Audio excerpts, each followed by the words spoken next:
Hey guys, welcome back to this channel. So I want to introduce to you really interesting ideas. So many of you who have come to this channel have very likely never really heard about peer-to-peer trading. Cryptocurrency is a large ecosystem. It's an organism. Sorry, I botched my analogy. Cryptocurrency is an ecosystem made up of many different organisms, and there's different things within this ecosystem. You've got DeFi. You've got the centralized trading world. You've got the Bitcoin maxi world. You've got an ecosystem within Bitcoin Cash. You've got an ecosystem in Solana. There's so many different ecosystems, and everyone is trying to find a particular niche, right? And the niche that I've chanced myself upon is peer-to-peer trading, which is it's extremely niche, right? So this is probably one of the only channels on YouTube that goes into such depth about peer-to-peer trading. So this video is about this deeper level of niche within this niche, and that's Telegram peer-to-peer trading. So in my other videos, you may have heard me talk about peer-to-peer trading happening on a peer-to-peer cryptocurrency exchange, which is where most of the peer-to-peer trading happens, right? But there's all kinds of other places in which peer-to-peer trading can happen, on Telegram, for instance, right? So fundamentally, what peer-to-peer trading is just two people trading with each other, right? But it's the most primal form of what that is, without a third party being involved in that transaction. In the modern day and age, we've become so used to third parties being involved in our transactions with someone else that it's become ubiquitous, to the point where just one person giving cash or payment directly to another person without there being some kind of third party facilitating that transaction, it's almost become like a strange thing for us, right? Like when you want to buy something on the internet, you've got to go, you go to Amazon, where you're connected to a seller through Amazon, and then when you send payment, you're not sending payment through directly through to the seller of that product. You're sending your funds to a payment processor like Visa, who then relays that to Amazon, and then Amazon would send that to the customer. So many different third parties, so many different third parties have got themselves involved in the transaction of goods and services that I think it's become normalized for us. And the reality is, I have this word peer-to-peer trading, when the reality for most of human history, there was no such thing as peer-to-peer trading. It was just two people trading with each other, right? The first Bitcoin transaction was a guy selling Bitcoin for pizza. That wasn't really even considered peer-to-peer trading. That was just two people trading, right? The first trade of all time would have been just a guy saying, I have some mammoth meat, give me your shiny shells for it. Okay, and they just hand it to each other. That would have just been normal trading, but we would consider that peer-to-peer trading, because peer-to-peer trading at its core is simply people trading with each other without a third party involved facilitating that transaction. And this is one thing I like about peer-to-peer trading, right? Because as discussed in the Satoshi white paper, the more third parties that are involved in the transaction, the weaker that the system of payment becomes, right? That's what's good about Bitcoin. In fact, that's what the title of that white paper was. It's supposed to be a peer-to-peer trading currency, right? Something unfortunately Bitcoin maxis don't understand, but that's a video for another time. So on peer-to-peer cryptocurrency exchanges, there is an element of a third party being involved, because an exchange has to create a safe place to facilitate parties to transact with each other, because it's so Wild West already that one person can scam another, right? So what these exchanges provide something called third-party escrow, right? So what that means is when someone opens a trade with another person, the funds go into the middle. That it's essentially controlled by that exchange. So when this person sends funds to the other person, these funds can be released.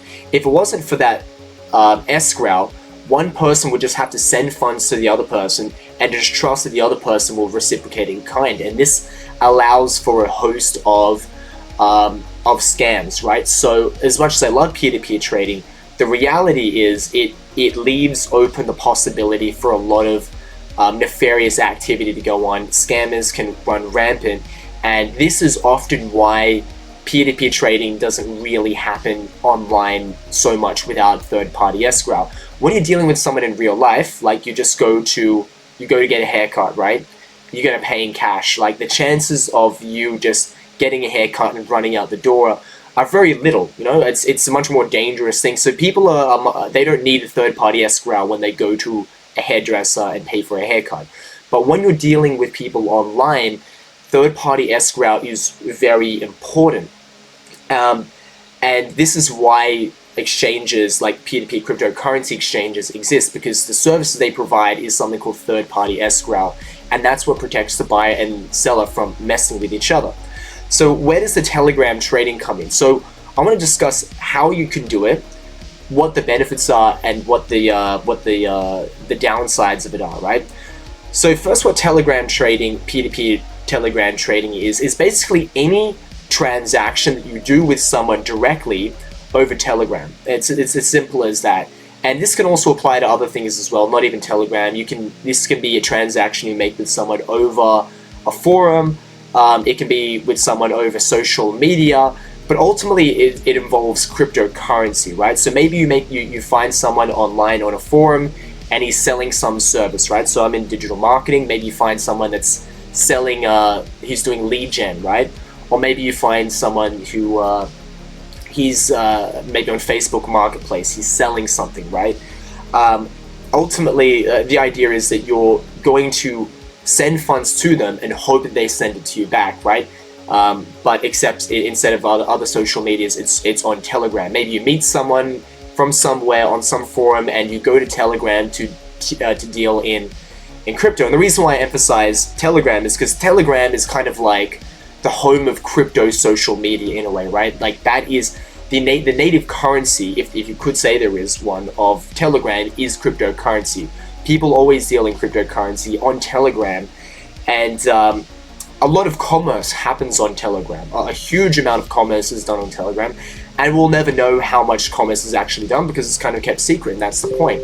People want to have anonymous transactions, and that's what you can get when you're dealing on Telegram with people. You can deal anonymously without a third party, directly, and it's really good. So that's sorry, I just gotta get rid of this. The problem though with dealing with someone on Telegram is, as I mentioned, there's a lot of potential scams you've got to be aware of.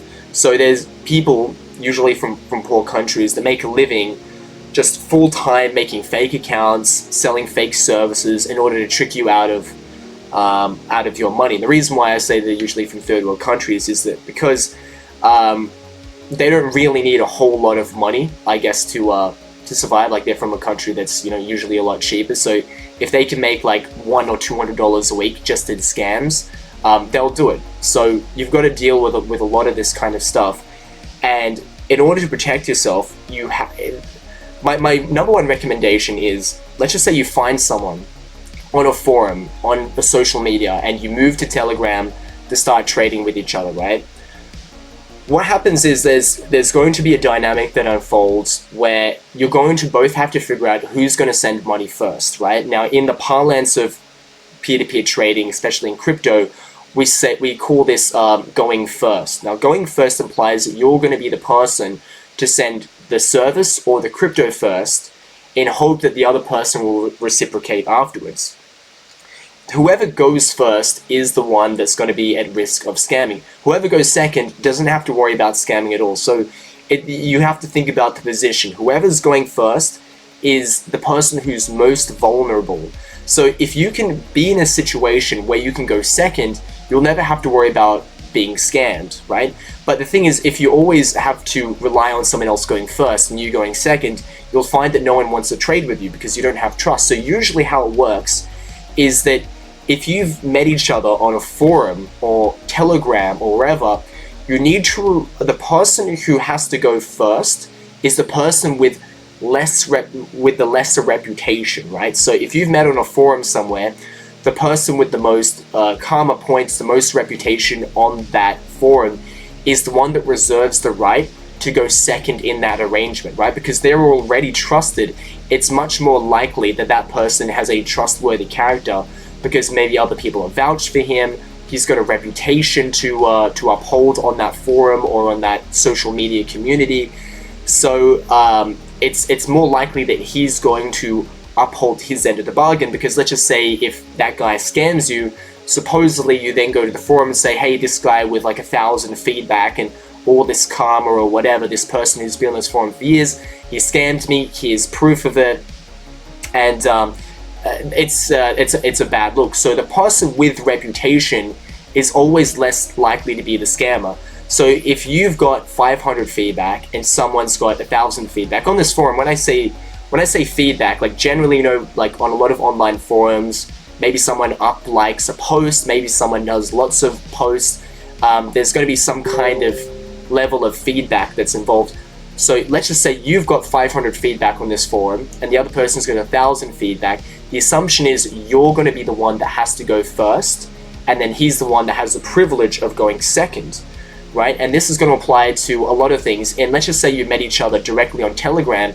Maybe you met from a group somewhere else. Like let's just say you're both a part of a Telegram group with like 1,000 people. Everyone's chatting all the time, and it's a real group. Like there's a lot of real communication going on in this group. People generally know each other's names. It's anonymous, but there are characters within there that are, say, more prominent, right? The person who's more prominent in that group has the right to go second, right? The person who is less known, who's more anonymous, who's less trusted, has to go first, right? Those are the unspoken rules of this arrangement. So then you might say, what if both parties are completely anonymous? Well, then that's when you have to really question, is it worth trading with this other person in the first place? Because this might occur if someone ever messages you directly from Telegram, and they don't know, like if you've made like an ad somewhere on some forum or some place or some Telegram group or something saying contact me, and then someone contacts you, that's understandable. But if someone just messages you out of the blue, and they can't explain how they got your contact information, you shouldn't trade with them to begin with, right?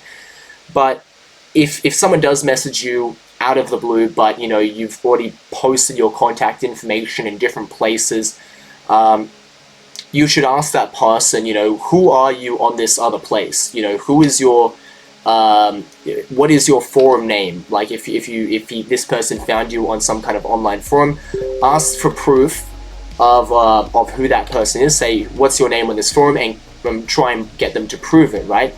And then you can determine, you know, whose feedback is higher, whose trust and reputation is higher, and then you can kind of jostle that way. If it's a situation where you both have, like, let's just say you both have 0 feedback and there's no way to evaluate each other, then it's a really risky situation, and your only solution is to just insist you go first or do nothing, right? So those are the unspoken rules. Whoever has more reputation goes second, which is the more favorable position, because you can't get scammed if you're the person sending the funds or the crypto after the other person has already done those things, right? Now, ideally, you aren't having to go through with this situation, because this is a rather complicated situation. Ideally, especially if you're either not very experienced or you're dealing with someone that like if you're both in a situation where you don't you don't want to go first because you don't trust the other person, but the other person doesn't want to go first because they don't trust you, a completely normal situation to happen in Telegram trading. What you want to have happen then is you're both going to have to find a third-party escrow to help you facilitate that transaction, right? So I mentioned a number of peer-to-peer cryptocurrency exchanges, local CoinSwap, HODL. These are places in which you can take your trading activity from Telegram onto these exchanges, and it's very easy to sign up. You don't even need to provide any personal information, and then you can do the third-party escrow on this website, and that'll protect the funds from being scammed by whoever goes second, and it will just ensure like that if anything goes wrong, a mod can step in and arbitrate the transaction. But there are other websites that you can use for third-party escrow.